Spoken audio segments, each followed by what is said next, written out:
The galaxy had forgotten the people long before their ships crossed into human space. They were a race of tall, slender beings with skin the color of pale moonlight and eyes that held the deep blue of dying stars. There had burned 3 cycles ago when the Dominion arrived with warships that blocked out the sun. They had no weapons. They had no military. They were scientists, artists, and dreamers who believed the universe was kind. The universe proved them wrong. 37 ships escaped the destruction. They carried 400,000 souls across the void, searching for anyone who would take them in. Their journey became a lesson in galactic cruelty that none of them would ever forget. The first species they encountered was the Collective. There were merchants who traded across 1,000 systems. Their stations floated like golden cities in the darkness between worlds. Elder, who led the refugee fleet, sent messages of peace and desperation. She explained their situation. She begged for temporary shelter, for food, for medicine. They responded within hours. They offered to buy children for their labor camps. They offered to purchase the healthy adults for mining operations in the outer systems. They would pay fair market prices, they said. This was business, nothing personal. When refused with horror in her voice, the simply cut communications. The golden stations sealed their docks. The refugee ships drifted past in silence. They tried the theocracy next. They were known across the galaxy as a deeply spiritual people who preached compassion in their temples. Surely they would help. Its message spoke of suffering children, of elders dying without medicine, of a people who only wanted to survive. The high priests responded with a long sermon about cosmic balance. They explained that the destruction of Prime was divine will.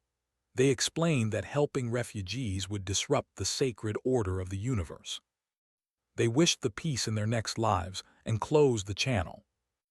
Month after month, the ships traveled deeper into unknown space.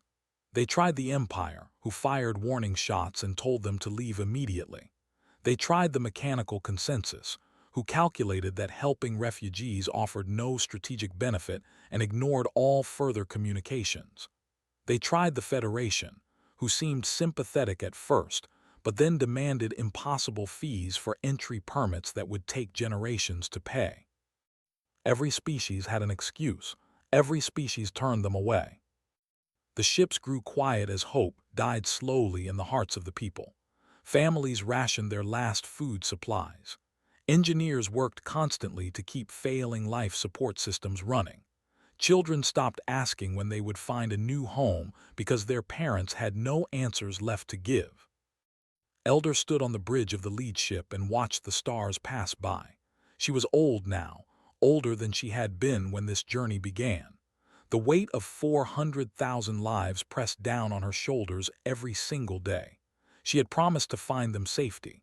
She had promised to find them kindness somewhere in this vast and empty universe. She was beginning to believe she had lied. Then the scouts detected a small yellow sun with a blue planet orbiting in its habitable zone. The planet showed signs of advanced civilization. Radio signals leaked into space, carrying strange sounds that the translation systems identified as music. They had never encountered this species before. Their database had no information about them. They called themselves humans, and they lived on a world they named Earth. Did not feel hope. She had felt hope before, and hope had hurt her.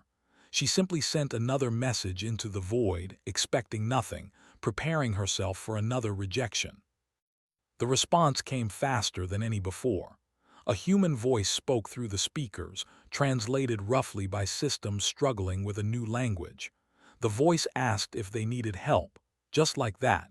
No conditions, no demands, no religious lectures or economic calculations, just a simple question asking if they needed help. Did not trust it.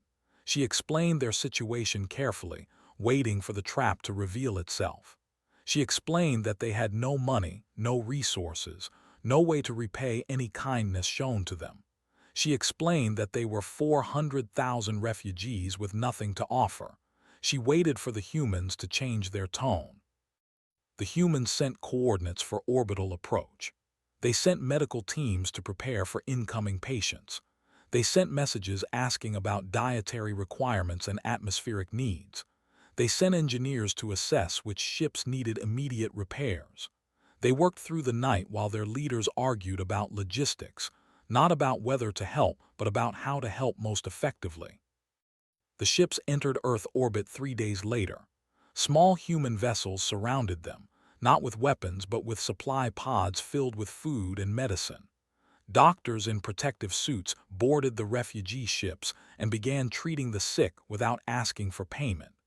Engineers crawled through failing systems and made repairs that technicians had been unable to complete alone. Children received their first full meals in months and looked up at strange beings who smiled at them with 2 eyes and soft skin the color of wood and earth. Walked through the ships and watched her people cry. They cried because they had forgotten what kindness felt like. They had crossed the galaxy expecting nothing but cruelty, and they had found it everywhere they looked. Now they stood surrounded by humans who gave without expecting anything in return, and they did not know how to process it. The human leaders invited to their surface for discussions. She traveled down in a small shuttle with a handful of advisors, expecting negotiations that would reveal hidden costs. Instead, she found a room full of humans who asked what they needed to rebuild their lives. They offered land on their world. They offered citizenship for those who wanted it. They offered resources to repair and maintain ships for those who wanted to continue traveling. They offered schools for children and jobs for adults and medical care for elders. They offered everything without asking for anything. Sat in silence for a long moment. Then she asked the question that had burned in her mind since the first human voice came through her speakers. She asked why they were helping. The human leader, a woman with gray hair and tired eyes, looked confused by the question. She said that helping was simply the right thing to do. She said that humans had been refugees themselves many times throughout their history. She said that humans knew what it meant to flee destruction and search for safety. She said that turning away people in need was something humans had done before and regretted deeply. She said that they were trying to be better than their past. Tried to explain that no other species in the galaxy behaved this way. She tried to explain that they had been rejected everywhere, that every civilization they encountered had found reasons to refuse them. She tried to explain that helping strangers without benefit was considered foolish and wasteful by every galactic power. The human woman listened carefully. Then she shrugged and said that humans did many things that others considered foolish. She said that humans had always been a strange species that made strange choices. She said that maybe the galaxy needed a little more foolishness. The resettlement took months. Humans converted empty spaces into temporary housing. They trained workers for jobs suited to their skills. They enrolled children in schools where they learned beside human children. They helped rebuild families torn apart by years of flight and fear. They did all of this while asking nothing in return except that they be good neighbors. News spread through the galaxy. Other species watched with confusion as Earth absorbed 400,000 refugees without collapse or chaos. They watched humans share their resources with beings they had never met before. They watched human children befriend children on playgrounds and in classrooms. They did not understand.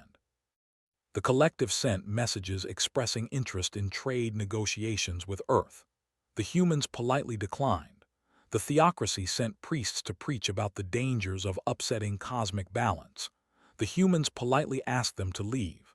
The Empire demanded to know why humans thought they had the right to accept refugees without consulting the greater powers of the galaxy. The humans politely suggested that the Empire mind its own business. Elder spent her final years in a small house near a human ocean. She watched the waves move against the shore and felt something she had not felt since her burn. She felt peace. She felt safe. She felt like she had finally found a place where her people could grow and thrive without fear. Young who had been children during the Great Flight grew up speaking human languages alongside their own. They married humans and had children who carried both bloodlines. They became teachers and doctors and engineers who served their new home with gratitude and pride. They told their children stories about the journey across the stars and the cruelty they encountered, and the one species that proved kindness still existed in the universe. The galaxy never quite understood humans. They remained a strange and unpredictable species that did things for reasons no one else could comprehend. They helped without expecting payment. They welcomed strangers into their homes. They believed that compassion was strength rather than weakness. Other species considered them naive. Other species considered them foolish. But they knew the truth. Humans were not naive. Humans were not foolish. Humans had simply decided long ago that the universe could be cruel enough without them adding to its cruelty. They had decided to be the exception. They had decided to be the species that helped when no one else would. And somewhere in the vast darkness between stars, word spread among other refugees fleeing other disasters. Word spread that there was one planet, one species, one place where the lost and the desperate could find hope. Word spread that if you had nowhere else to go, you should look for a small yellow sun and a blue planet called Earth. Because humans would help. It was what they did. It was who they were. The stars continued to burn and worlds continued to rise and fall, and the great powers of the galaxy continued their endless games of commerce and conquest. But on Earth, they found a new home. They found a people who saw them not as refugees or burdens or resources to be exploited, but simply as neighbors who needed help. And that made all the difference.